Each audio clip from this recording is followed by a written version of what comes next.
પ્રાયોજક છે cancer healer centre a new beginning. રાજકોટમાં ફરજમાં બેદરકારી બદલ ભાયાવદરના પીઆઈ સસ્પેન્ડ, પીઆઈ સહિત 3 પોલીસ કર્મીઓ પણ સસ્પેન્ડ કરવામાં આવ્યા છે. કેરાળા ગામમાં ઝડપાયો હતો 14 લાખનો દારૂનો જથ્થો.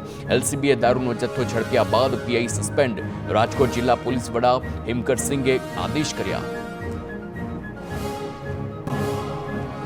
જૂનાગઢના પૂર્વ સાંસદ દિનુ બોખાના ગીર સોમનાથના કલેક્ટર પર ભ્રષ્ટાચારનો આરોપ. મહમૂદ ગઝની સાથે કરી છે કલેક્ટરની તુલના. કલેક્ટર વિરુદ્ધ સીબીઆઈ તપાસની માંગ કરી છે. ગીર પંથકને લૂંટવા આવ્યા હોવાના કર્યા છે ગંભીર આક્ષેપ. પૂર્વ સાંસદના કલેક્ટર સામેના નિવેદનથી રાજકારણમાં ખળભળાટ. જૂનાગઢ મહાશિવરાત્રિના મેળા અંગે વહીવટી તંત્ર તૈયાર. કલેક્ટર કચેરી ખાતે મેળાને લઈ બેઠક યોજાઈ. સાધુ સંતો પણ બેઠકમાં હાજર રહ્યા. તો પ્લાસ્ટિક મુક્ત મેળો બને તે માટે ખાસ પ્રયાસ. રસ્તા રિપેરિંગ સહિતના કામગીરી પૂર્ણ કરવામાં આવી છે. આરોગ્ય સંબંધિત વ્યવસ્થા પણ કરાઈ છે. મેળામાં એમ્બ્યુલન્સની વ્યવસ્થા પણ કરવામાં આવશે. મહાશિવરાત્રી મેળાના અનુસંધાને પોલીસ પણ એક્શનમાં. કુલ 1200 પોલીસ કર્મચારીઓનો ચુસ્ત પોલીસ બંદોબસ્ત ગોઠવાયો.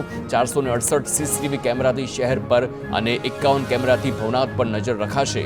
મનપા ઝોનલ ઓફિસે સેન્ટ્રલાઇઝ પોલીસ કંટ્રોલ રૂમ રહેશે કાર્યરત.